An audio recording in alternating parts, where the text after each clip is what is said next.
За сайн байцгаана сонсогчдоо. За Moms Corner podcast-ийн маань ээлж дугаар хэлж байна. За энэ удаад бид болохоор хүүхдийн шүдний асуудлаараа л ярилцах гэж байгаа. Амны хөндийн одоо арчилгаа, шүдний арчилгаа гэсэн сэдвээр бол ярилцах гэж байна.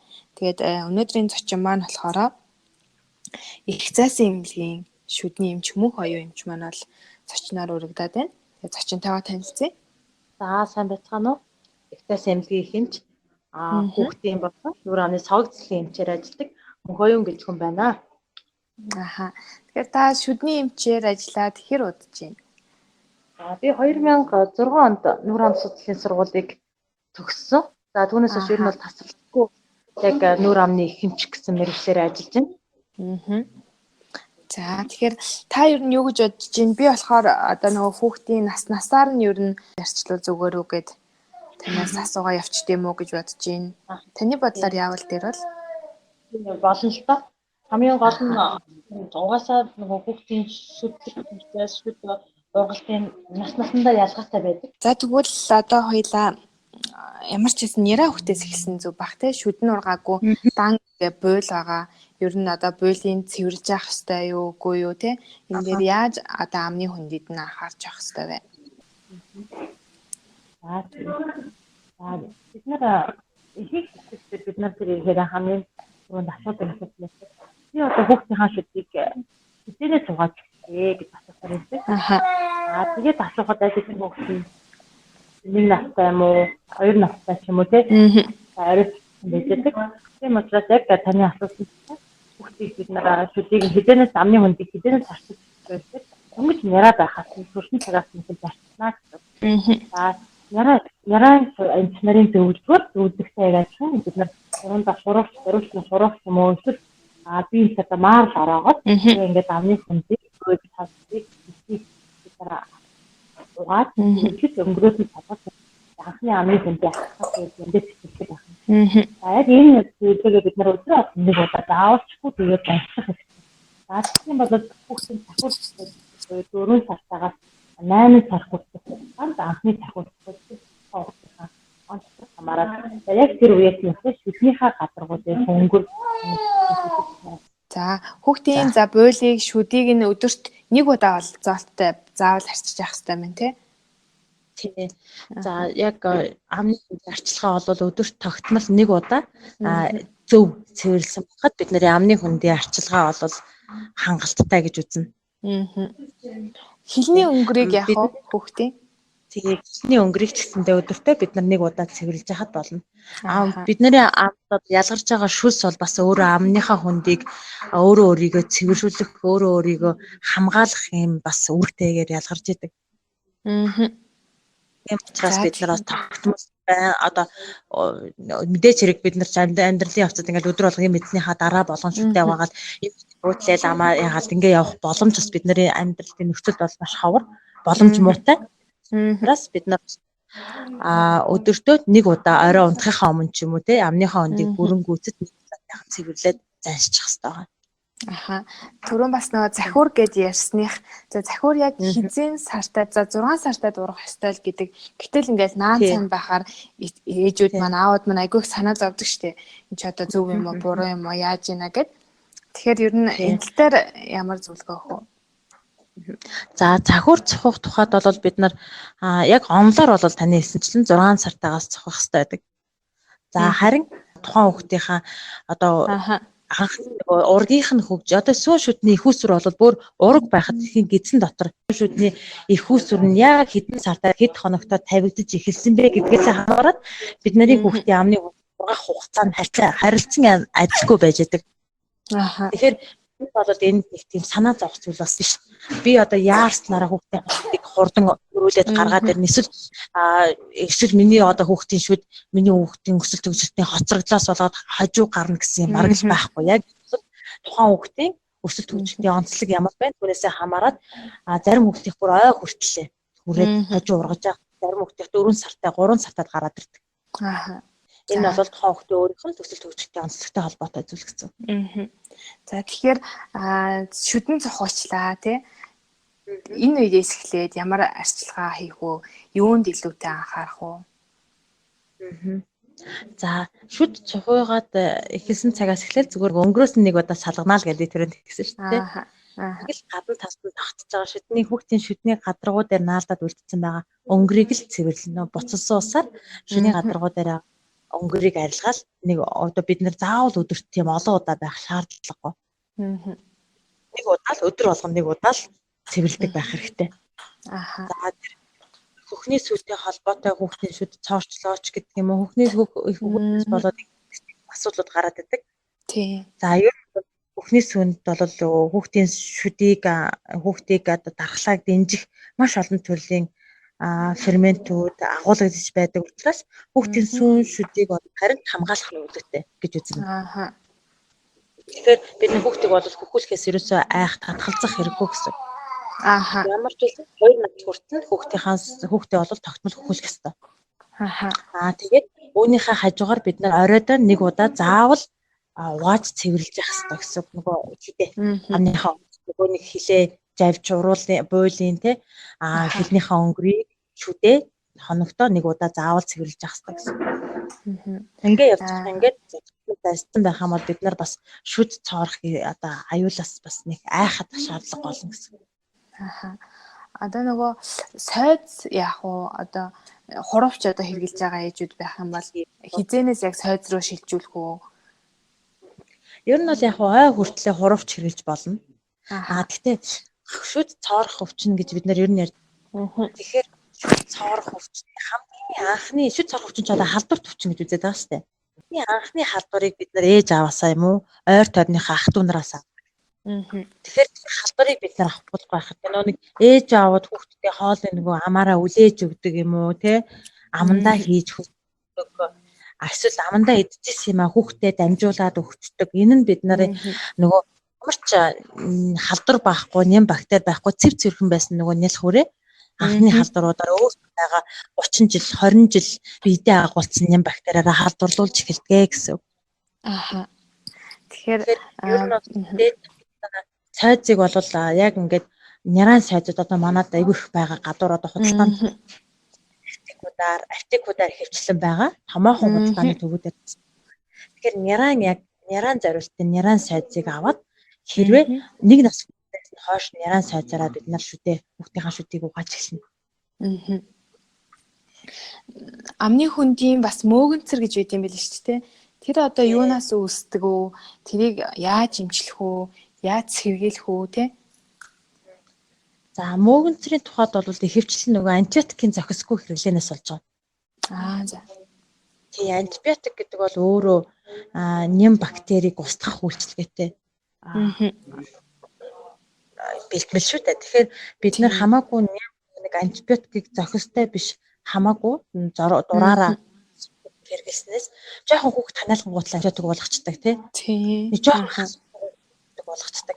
Яг ийм зохисгүй хэрэглэнээс болоод бидний хүүхдэд ч бай хүний бидний бие махбодод тэр чигтээ бактериуд байна. Ашигтай нэм бактериуд гэж хэлнэ. Ашигтай. Одоо хамгаалах зорилготой, хоол боловсруулах зорилготой жижиг нэм бактериуд ээждэг. Тэгмүүд бид нар нөгөө антибиотик хамаагүй хэрэглэснээс болоод тэр ашигтай бактериудыг устгахчингууд сөрөг нөлөө нь юу гарч ирнэ? Мөөгөнцөр өвчин гарч ирнэ шүү дээ. Тэгэхээр мөөгөнцөр гэж энэ өвчин гарч ирдэг. Мөөгөнцрийн үед бол амны хөндийг цэвэрлэнэ. Яг тэр эсрэг ер нь бол эмчит хандах хэрэгтэй. Яг юу хүүхдийн чинь амны хөндийг таны мэдэхгүй та өдөр болгон хүүхдийн шүдийг угаадаг амын цэвэрлдэг бол таны мэдэхгүй хараагүй ямар нэгэн өөрчлөлтүүд таны хүүхдийн амны хөндөд гарч ирсэн бол хамгийн түрүүлээд ерөөсөө л эмчит хандах хэрэгтэй. Тэгээд зөв бөгөөд өстэй амжилтыг хийх шаардлагатай. За одоо бас нөгөө сосг хэрэгэлдэг хүүхдүүд байдаг штэ. Бүр нэлхаасаа хэлээд бүр ингээд дадлалцсан. За сосг маань шүдний ургалтанд нөлөөлөх үү? За хэдэн сараас эхлээд сосгийг ингээд хорих хэрэгтэй байд юм болоо. Тийм.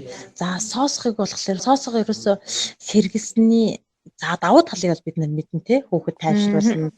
Ингээл ээж байхгүй те маш сайн тасалж байна. За тэгвэл сөрөг нөлөө бас нэлээд хэд байна. За тэгэхээр бид нар нөгөө соосхыг яаж хадгалж ийн гэдэг нь, яаж арчилж байна, яаж нөгөө ариутгаж цэвэрлж байна гэдгээс эхлээд асуудлууд маань гарч эхэлнэ.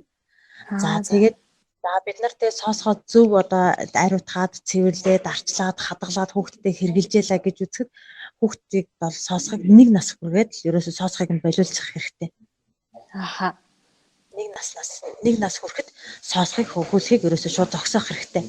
Тэгэхээр яагаад ингэж юм бэ гэхээр үүнээс хойш цаашлах тусмаа хүүхэд нөө мэдээ ороод ирэх тусмаа нөгөө сонсмосоо маш их хамааралтай болж гэдэг те нөгөөдгөөс салж чадахгүй. Аха. Яг хөгжиж унтдаг. Тэгэхгүй бол унтаж чадгаа болчдөг.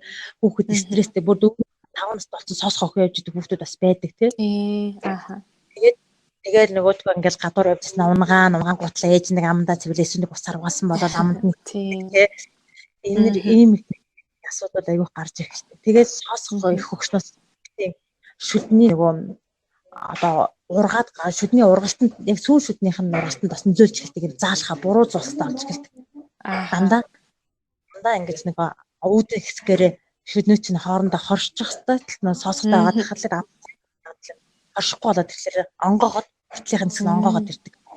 Тэгээ ингээд орчмын хөгжилт бас тодорхой хэмжээнд нөлөөлөд эхэлдэг учраас соосдыг бол хүртэл хөгүүлж болно. Түүнээс хойш болиул одоо ургаж байгаа захиуранд бол нөлөөлөхгүй нь шүү дээ. Эхний тэр 4 шүд бол харцангайгүй. Түүнээс хойш бид нар удаан хугацаа байнгын давтамжтайгаар хөгүүлээд ирэхээр сүрүүлээ гарч ирдэг гэсэн. Аха. Би бас нэг настай хүн надад хэлж ирсэн юм л манай охин бас сонсог хөгтөг байхгүй. Тэгээд би одоо ингээл яг гаргыг гэл аль болох нөгөө нэг хөхөх цагийг багасгаад байгаа. Тэгсэн чинь нэг харсан эмээ болохоор тагнаа ингээд юу хонхорхоо болчтой шүү гэж хэлжсэн. Тэр одоо үнэн үү худлаа юу? За тагнаа хонхорхоо болох шалтгаан бас аюу олон янз л да. Шууд яг сонсогчноос тагнаа хонхорхоо боллоо гэж бас хэлэхэд хэцүү. Хүүхэд ингээд та ажиллах юм бол наман гаагаад унтаадаг хүүхдүүд гэдэг шүү дээ. Тий. Нэг хамар битүүрсэн ханиадтай ч юм уу хамарны махтай байх ч юм уу. Эсвэл ингээд хүүхдийг буруу унтаад хитрхи ингээд нөгөө гидэргэн байлгаад тий. Ингээд буруу унтуулах интерес болоод хүүхэд амаа хангаж унтаад тахлаар сурцдаг. Нөгөө хамраар амьсгалахаа бичлээ. Хамар амьсгалах. Амаар амьсгалаад ирэнгүүт амны нөгөө амьсгалж байгаа тэр агаарын даралтын нөлөөгөө тагнаа хөнхөр болж ирдэг. Тагнаа их хөнхөр болоод ирэхээр хүүхэд ерөнхийдөө амьсгалын дутагдaltaй. Уруул ингээд тойрсон хөхөртэй тий. Амьсгалын дутагдaltaй. Тэгээд ингээд нөгөө шүдний игнээ нарийсаад дараагийн байнгын шүд урахад шүд нөгөө гажиг үсэх магадлал өндөр болоод ирдэг гэсэн. За тэгвэл одоо ингээд амаа ангаагаад унтаад сурцсан, гидийгээд унтаад сурцсан хүүхдийг яаж одоо боловсрох вэ? Бид нар бол тэр ерөөсөө яг яагаад тэр хүүхэд амаа ангааж унтаад байгаа шалтгааныг нь тогтоох хэрэгтэй хэлээд. Хамрын асуудал байгаад байна уу те?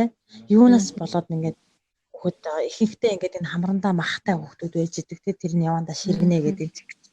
Эсвэл хамар битүүрээд байдаг өөр ямар шалтгаан байна те харшилтай байгаад байна уу хамрын салтгүй өчөд амьсгалж чадахгүй байгаад байна уу хэрвээ тэгээд зөв засаад унтах хэрэгтэй байхгүй яг доошоо дандаа доошоо харж унтаад байгаа юм биш үстэй танд хөвгт те байнга доошоо харж унтаад болчихсон хоёр тийш нь сэлгэж харуулж тавина дээш нь харуулвал бид нар дээрээ нэг 30 градус ингээд налуулаад дэрийг тавьж өгдөг штэ. Тэгтээ мөрийг оролцуулах дэрийг толгой мөр хоёрыг нь хавсруулаад дэрэн дээр нь тавьж өгнө. Тэгэхгүй зөвхөн толгойг нь дэглүүлчихээр нөгөө хүүхэд чинь яванда ийм сайн болох магадлалтай болчихсон. За. Хэтэрхий ингээд өндөр дэртээ унтуулаад ах юм бол энэ сайн болох магадлалтай. Зөвхөн толгойг нь дэглүүлээд доошоогоо ингээд эрүү урагшаад төлөвлөсөн. Тийм байна. Ингээд янз бүрийн шалтгаанууд ямар шалтгаанаас болоод би миний хүүхэд ингээд амаа ангааж унтаад байна. Хэрвээ та маань жимэлгээд ингээд хоёр дэсэнд харуулад амны жимэлгээд авахар хамраараа хэвийн амьсгалд унтаж чадчихвэл ээж одоо ингээд зөв хэмтэн зөв хөвшилд оруулаад зөв сурах хэрэгтэй гэсэн. Ер нь тийм хамарт гаж байхгүй л бол ихэнхдээ л ер нь бараг л хүүхэд тэгж хамаараа амьсгалахгүй байх ёстой. Тийм байна. За хүүхдүүд маань одоо ингээд нэг нас хүрчлээ тий. Шүд ургацсан байгаа. За одоо энэ үеэс яах вэ? Юунд анхаарах вэ? За бид нар их хүүхдийг ер нь бол бүр багаас нь эхлээд шүд ургасан цагаас нь эхлээд өндөр хөвчлөлтөй 3 сар байнгын эмчийн хяналтанд гэж үздэг. Хүүхдээ 3 сар тутамд эмчид үзүүлээ зүгээр хянуулдаг байх хэрэгтэй. Тэг өөр заавал үндсэн хоолой нэмчид хандах биш те. Эмчид урьдчилаад үзүүлээд хянуулчих юм бол тухайн таны хүүхдэд эмч та яг одоо тохирсон сайз нь ямар сайз байх вэ? Яг таны хүүхдийг яаж шүдэн угаавал зүгээр байх вэ те? Та яаж одоо ихэвчлэн бол эмч зөвлөдөг хүүхдийг болвол дандаа юм хэвтэй байрлалд өвөрдөө толгойг нь хэвтүүлээд амын ангаалгаж агаад угаадаг. Ингэж угаах юм бол бид нар юу эмнэлгийн орон дээр хэвтээд угаалах байцсгүй.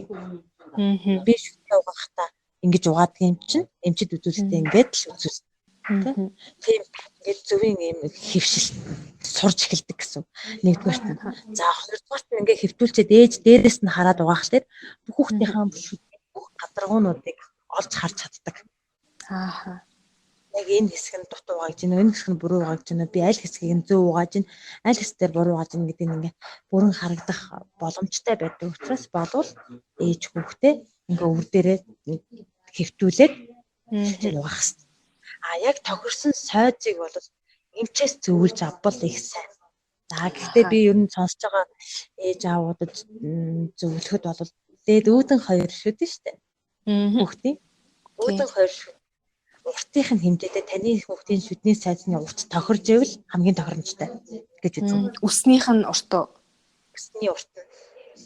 Үсний босоо урт нь биш. Одоо сайзны ингээд дагуух урт нь штэ. Бид нар ингээд ингээд сайзны өснийх нь одоо хинжээ штэ уртын нь тий. Бид хоёр таны хүүхдийн үүдэн хоёр шүдний өргөний хинжээтэй тэнцжээвэл тэнцвэрч ер нь сонгож.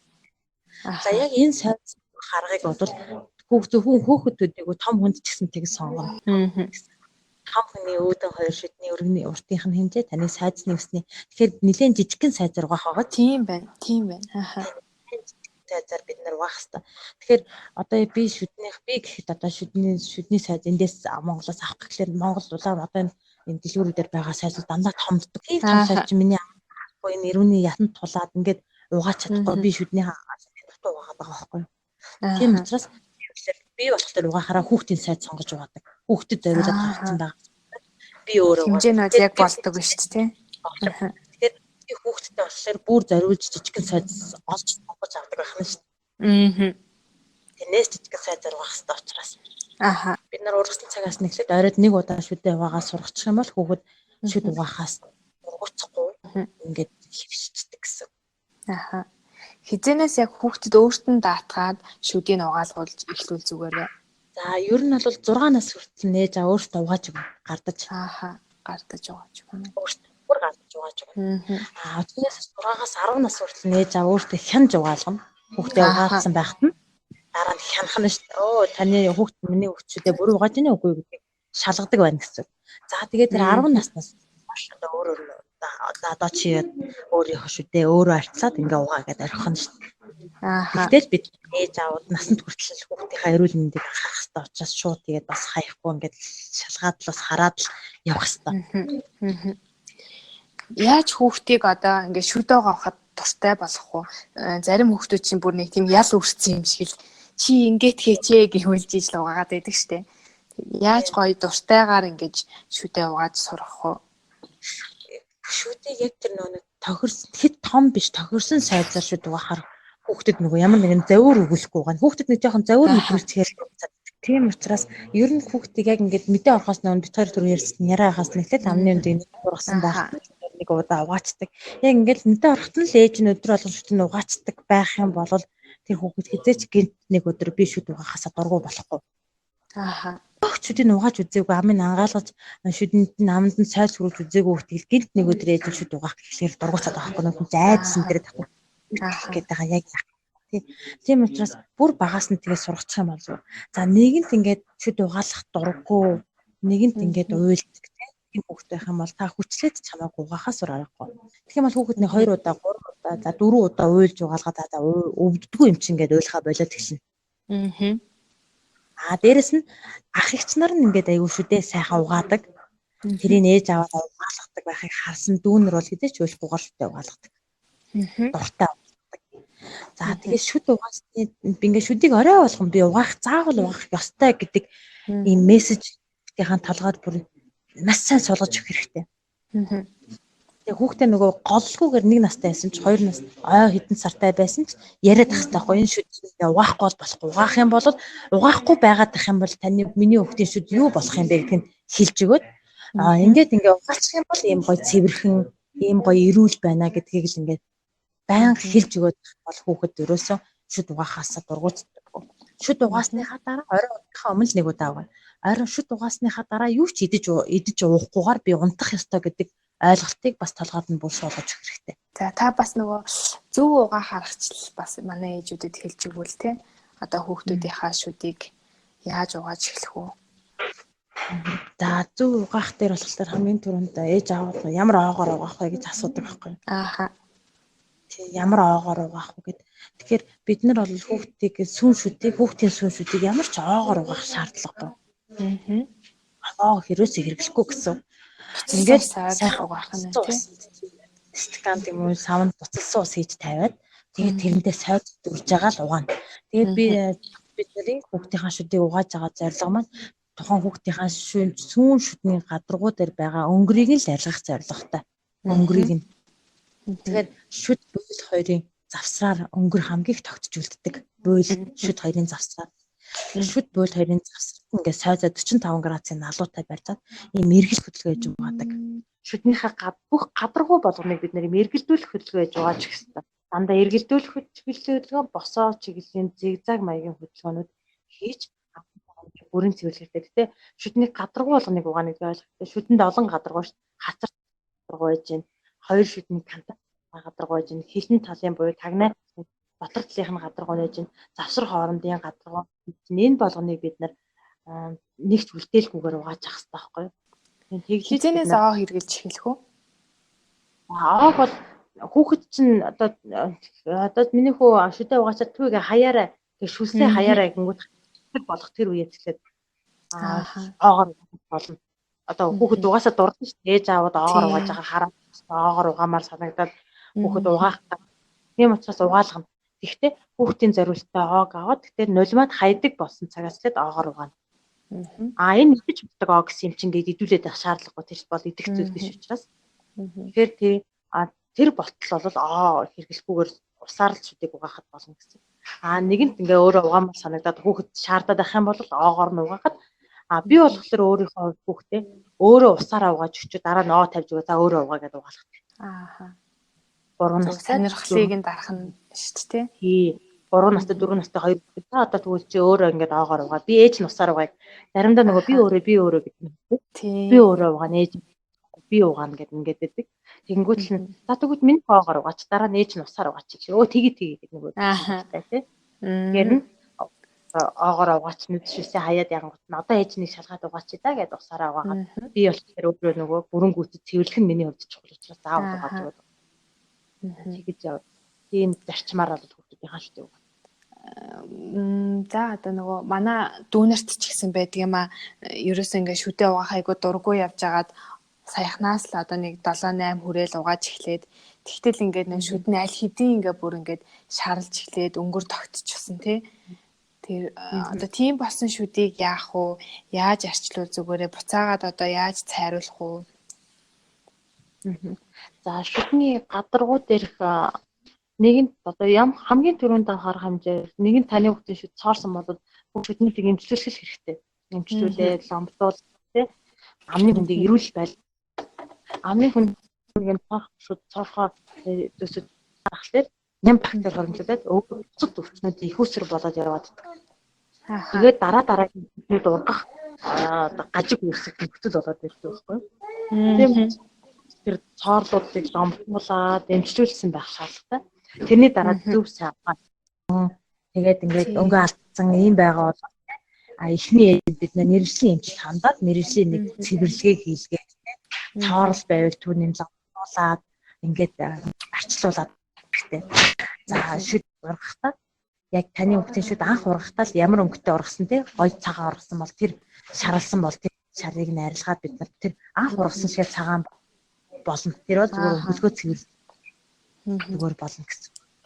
Тэгэхээр ясны яг өөрийнх нь өнгө тийм тухайн хүүхдийн шүдний өнгө бол янз бүрэн шүү дээ. Ямар орчинд ямар хоол хүнс хэрглэж өссөн, хаана ямар найрлагатай ус хэрглэж өссөн гэх тээ Ааха. маш олон хүүхэд болгоны шүд янз бүр тэр этгээ гидсэн нээж одоо төрөх нь өмнө хүүхдэд төрүүлэхийнхаа өмнө гидсэнд байхад нь ямар нэгэн өвчнөөр өвдсөн үгүй юу те өвчнөөр өвдсөн ямар эм тариа хэрглэсэн зэрэг нь тухайн байгаа шүдний өнгөнд нөлөөлж идэг. Одоо нөгөө хүүхдийн шүдийг хорхоотхоос сэргийлдэг гэдэг нэг хар төрхлөг байдаг штэ. Тэр ер нь яг ямар ач тустай вэ? Хизээ яаж төрхүүлж явах хэвтэй? Ер нь заавал төрхүүлж явах хэвтэй юу? За энэ нь болохоор ийм мөнгөний нитратын уусмал байдаг. Мөнгөний нитратын уусмал харангуй болгодог. За энэ нь болохоор хүүхдийн сүүн шүдэн дээр цоороод эхэлсэн байгаа тохиолдолд дөнгөж эхэлсэн байж тээ. Тийм байгаа тохиолдолд. Тэгэхээр шүднийхэн цоорс хэсэг нь харлаад цоороогүй эрүүл байгаа хэсэг цагаанаар үлддэг. Энэ болохоор цоорсон шүдэн дээр авж байгаа арга хэмжээх нь дөнгөж цоороо хэлтсэн байгаа шүдэн авж байгаа арга хэмжээх нь. За нэг нь цоорлын хөндийн нэлээд том болцсон тэр шүдийг ломб. Цоорхоос бүр огт уртсан сэргийлж огт цоороогүй шүдтэй хөвгөд цоорхоос уртсан сэргийлж төрөхөд бол фтортой юм гээлүүд байдаг. Агуулсан шүднийг эвдэсжүүлэх зорилготой юм гээлүүд хэрэглэдэг. Тэрийг болгохлоор нөгөө 3 сар тутамд болоод нөлөөлж явах хэрэгтэй гэсэн шүү дээ. Тэрийг бол таны хүүхдийн шүдний гадаргуу эрүүл паалн нь бүтцэн ямар нэгэн өөрчлөлт байхгүй, ямар нэгэн эрдэс бодисын алдагч байхгүй шаардлагагүй таваагаар явж хахад болно. Нөгөө одоо буруу ургалттай шүдтэй хүүхдүүд байдаг штэ. Ян дорсгоо ургацсан ч юм уу, за соёо ургаад ирсэн ч юм уу, давхар ургацсан ч юм уу. За энэ дээр зөвхөн аппарат зүүхэл арга байна уу? Эсвэл өөр одоо ямар аргаар яаж хүүхдийн шүдийг жигтгэн сайхан болгох вэ? Ээж аав хүүхдүүдэд тохиолын үйлсэд хамруулдаг бол эрт хэлдэг бол энэ тийм байна. Хүүхдүүд орсгоо болох гээд байна уу? Амны хүнийг одоо юу шүдний зулттай болох гээд байна уу? За эсвэл бүр юу болох гээд байна уу? Сайн болж байна уу? Эсвэл одоо буруу зүрх урах гээд соёо зайгүй болоод гарах гээд байна уу гэдгийг маснаас эрт оншилж зөрүүлээд энэ үед нь бид нар засч чадах юм бол зөвхөн аппарат гэхүүгээр юм гажиг заслын зэмсгүүдээр засаж болдог байх нь. За нэг нь энэ шүтээ буруу бүгдээр ургаад байгаа шүтээ гараад ирсэн байх юм бол аппарат зөв засахаас байхгүй. За аппарат зүгээд засахгүй байвал яа вэ? За аппарат зүгээд засахгүй хамгийн түрүүнд бидний мэдээ гоо сайхны. Тийм ээ. Тийм сайхны хувьд онцгүй хүүхдээ өөртөө итгэх татвар нь буураад ирдэг. Гой имэнсээс болоод одоо шүдний амны хөндийн гажигслаад хүүхдийн тийм бүхэл одоо нийгмийн итгэх бүх юмнууд ингээд нөлөөлөд ирдэг байна шүү. За тийм учраас гажиг ингээд засах хэрэгтэй болчихж байгаа. За харин гажигийг засах бас дээрэс нь ямар шалтгаанууд гарч ирэх вэ? Хүүхдийн хэл ярианы хөгжилд нөлөөлөд ирдэг байна. Дээрэс нь цоордог нөгөө давхарлаад ургасан шүднийг засраар цэвэрлэх боломжгүй байгаад дутуу цэвэрлээд цоор нь ингээд шүд алдагдaltaас эрт орох юм мэтчлэнгээр маш гаж буруу нөлөөнүүд гарч ирдэг учраас ер нь бол засах шаардлагатай. Аппаратыг ер нь одоо хэдэн наснд зөвүүл илүү зохистой байдаг вэ? За түрүүн бисэн те эрт онцлол чадвал бид нар 6-аас 10 наснд 12 хүртэлх наснд засах юм бол маш хялбархан богино хугацаанд үр дүн засагддаг. За харин тэрнээс хойшлоод ирэх юм бол тэгээд ер нь бол нэг бараг 40 нас хүртэл тухайн хүнийхээ амны хөндийн эрүүл мэндийн онцлогоос хамаарат 40 нас хүртэл гажгийг бол засах боломжтой. Манайд бол яг шүдний өвчлөл их, шүдний тулгуур эдийн тойр эдийн өвчлөл их байдаг учраас ер нь бол 30-35 хүртэл бол аппарат зүүж ярил л да. За тэгэхээр нөгөө хүүхдүүд маань за та өөрөө бас ээж штэ 2 хүүхдийн ээж те. Хүүхдүүдийнхаа шүдний за арчилгаан дээр өөрөө яг ямар нарийн нандан арга хөвөлж ийн тэр талаасаа хаваалцаач. Би болохоор ерөөсөн нарийн нууц арга тийм юм ерөөсөө байхгүй хүмүүс хэлдэг байхгүй. Энэ нарийн энэ шүдний эмч хөвгт болохоор хүүхдүүд нэг эрүү хараа гэж энэ юу хийгээд байна гэж те. Эсвэл Тийм. энэ чинь болохоор хүүхдийн шүтэн хурдан ургаад төрүүлж гарч ирээд байна ч гэдэг. Тэгээд тийм ханддаг л да. Тэгэхээр Ааха. тийм юм бол байхгүй шүү дээ. Хүүхдийн шүд ургадаг цагтаас таны хүүхдийн тэдэн настад ургах уу тэр насандаа л ургана. Миний хүүхдийн шүд тэр настад ургах уу тэр насандаа л ургана. Надад байдаг ганцхан одоо давуу тал юу гэхээр би хизээч залхуурахгүйгээр орой болгон заавал хүүхдийн шүдийг угаадаг. Ааха. Орой би өдөр угаадаггүй өглөө угаадаггүй. Тэ? Өглөө бид нар цэцэрлэг цамд мэдлэл гараа явна тэ. Ерөөсөө угаах завдал. Оройдоо би заавалчгүй нэг удаа угаадаг. Ааха. Тэгээд би амттангийнх нь хэрэглээг нь хяндаг. Амттных нь хэрэглээг. Би амттай зүйлсүүдийн хэрэглээг нь аль болохоор багасгаад тэгээд багасгаад тэр амттных нь хэрэглээг жоохон хянаад за хэрвээ миний хүүхдүүд амттай зүйл идсэн болоод би шүдээ заавал угаах тийм амттных нь хэрэглээг болохоор хянахыг хичээдэг. За тэгээд манайхтаа одоо яг хизээ би амттай зүйлсийг идүүлэх үедээ яг унтахын өмнө чихэр бов амттан аль болохоор идүүлэхгүй байх те. Бол заавал шүдээ угаах ёстой гэдэг ийм ойлголтыг нөгөө байнга хэлсээр хагаад нөгөө одоо бүр ой танд зуршил болгоцсон байна. Амттай зүйл идсэн. Эсвэл ер нь орой унтахынхаа өмнө шүдээ угааг бол унтдаггүй нөгөө хоёр чинь. Ааха. Шүдээ угаагаагүй ээж яаж унтах юм гээд те. Чигштэй гээд ингээд ерөөсөө унтахаа би ядраа залхуурсан байсан ч нөгөө хоёр хүүхэд маань надаас шүд угаахыг шаарддаг болсон байна. 3 настай хүүхэд ч гэсэнтэй би шүдээ угаах бол унтахгүй штэ ингээд ойлаад идэг болсон. Та угаахгүй байгаа үсттэй гэж ингээд ойлаад. Тэгэхээр тийм нөгөө нэг зуршиг асуулаа. Би орой болгонд шүдийг угаах ингээд ярьдаг хөө ингээд яахгүй угаахгүй хорхоо орчин ингээд ийм муухай одоо шүдийг цааруулаад байгаа ням бактери чи ерөнхийдөө бол хорхоо л гэсэн үг шүү дээ. Тэгэхээр тэр ням бактериас одоо ням бактери юунд дуртай гэдгийг тэр хорхоонууд нь чихрэн дуртай, амттай амин дуртай, бичээнд дуртай. Шүдэн дээр нь алдсан ийм юмнуудыг идэх шүдийг ингээд цоолчдгийн гэж хүүхдтэйгээ нөгөө өөрийнх нь ойлгомжтой байдлаар эвтэйхэн тайлбарлаад ахлаад хүүхэд нөгөө тэрнээс айдаг байх юм те. Би одоо